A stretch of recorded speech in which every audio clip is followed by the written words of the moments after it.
Kazakhstan travel tip number 4.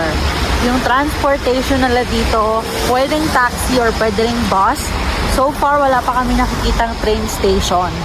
So, ang lagi namin ginagamit is yung taxi. Ginagamit namin yung InDrive. Pwede rin yung Yandex, pero sa amin kasi nagkaroon kami ng error sa pag-register ng SIM card.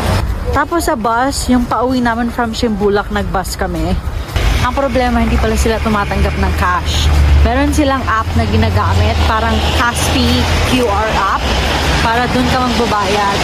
And then si kuya, ang bait niya kasi pinagbayad niya kami ng pamasahe. Siya na yung nagbayad dun sa QR niya.